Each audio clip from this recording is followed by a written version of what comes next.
Assalamu alaikum warahmatullah, ladies and gentlemen. Nuruddin is here. Today I will continue about the series which I started for designing the buildings and specifying the key important points which we need to think about it and we consider it when we design the architecture building.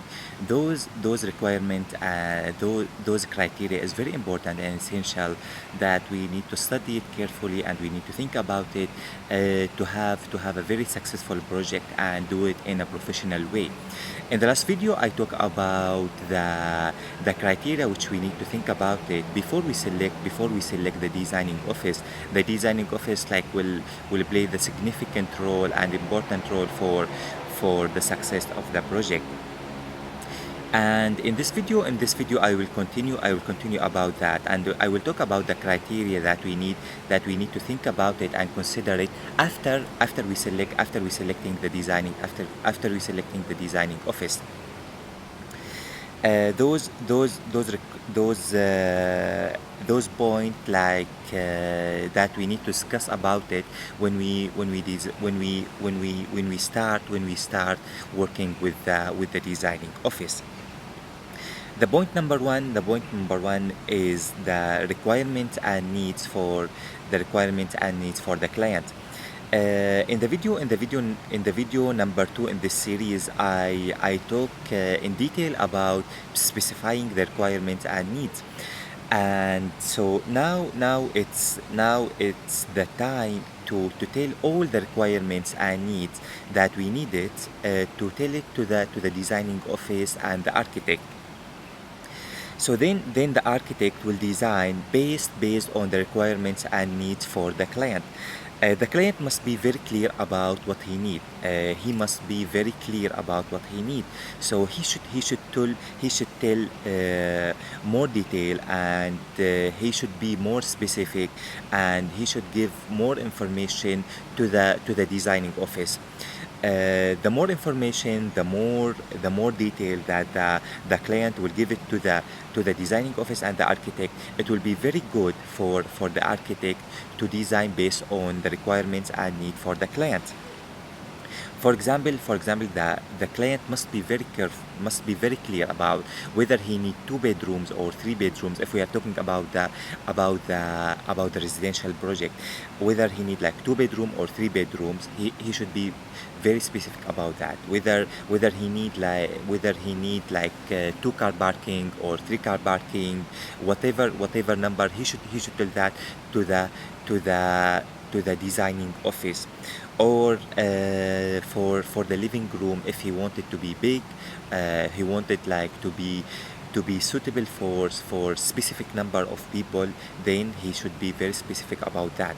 And if he need a guest room in his project or not, so he should tell all that information to the designing office and the architect, and the architect will design based on that. Then in the point number 2 in this video, I will talk about the communication between the client and the designing office. The good communication between the client and all the parties who are involved in designing the buildings is very important. Like the communication between the client and the architect, and between the client and the interior designer, and the mechanical and electrical consultant, and the lighting consultant, and the landscape consultant. Those communication is very important, and the way of communication is very important to make sure all the requirements and needs for the client to be reached to the designing office and all the parties who are involved in designing the buildings. There are many ways for a good communication. One of the most important way for the communication is face-to-face meeting. That one considered the best for the communication, for good communication between the client and all the parties who are involved in designing the buildings. At the beginning, there must be a regular meeting, like each week. There must be a meeting with the client and the designing office, to make sure all until we make sure all the ideas for the client that reach to the designing office. Then the designing office will design based on that. Uh, then another way for a good communication is the emails. The emails is considered one of the professional way for a good communication between the client and all the parties, and the positive points for it, that we can keep recording for future reference, and it's easy to track it. Like if we wanted to go back for any time or any date or any information, we just search about some wording, and then directly we can see all the communication which done by the email. And if we use the emails in a professional way, all the parties in the project will be on the safe side. Like I mean, all the information will be verified, and will be tracked, and will be recording. That will make everybody will be on the safe side, and all the parties who are involved in designing the buildings will be on the safe side all the time. The point number three, which I will talk about it in this video, is about specifying the time schedule. One specifying the time is very important in designing the buildings, and it will play a significant role for the success of the project. The client must be very clear about the starting date and the handover date. Starting date, we can say kickoff meeting between the client and the designing office. Okay.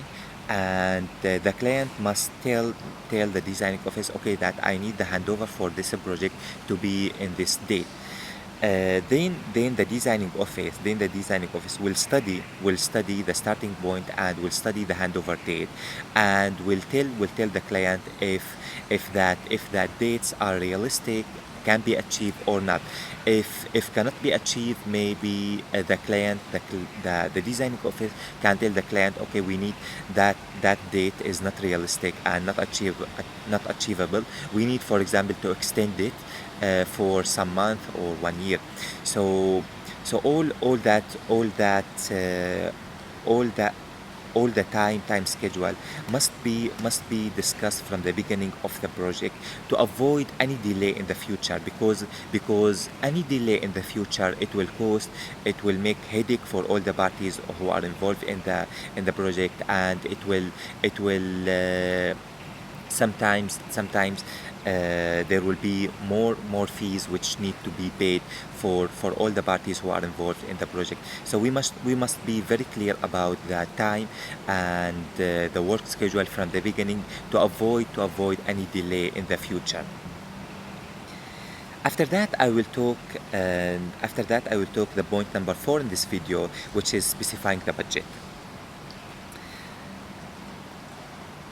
The budget will play a significant role for determine the frame and the outline for the project. Based on the budget, everybody will know what to do, and the client must be very clear about specifying the budget, and he should tell that clearly for the designing office. Okay, for example, I have that amount of money, and I need to design my project based on that, whether it's a residential project, commercial project, entertainment project, whatever project. He should be very clear about the budget, and tell that to the designing office, and the designing office will design based on that. The designing also the designing office can do an accurate costing sheet for all the parties who are involved in designing the project. For example, the architect, the interior designer, the mechanical electrical consultant, and the contractor, landscape, and the lighting consultant, and all the suppliers. He is able to prepare an accurate costing sheet, because the designing office will will play a significant role in doing coordination between all those parties. And he will be very clear, and he will be able to do a good coordination between them. And then after he collect all that information from all the parties, all that costing, he will put it in one costing sheet, and he will give it to the client to see, okay, this is a specified and accurate costing sheet for the client from the beginning. So are you able, and is your budget suitable for that? If it's suitable for that, then we can go ahead and continue designing the buildings and doing the drawings for the coordination drawings and the construction drawings, and keep and proceed more and further in designing the architecture buildings. Okay, ladies and gentlemen, so that was all I have today about the requirements and needs, and about the criteria which we need to do it after we selecting the designing office. Thank you very much for listening and for your time, and I really appreciate that, and see you in next video. Assalamu alaikum.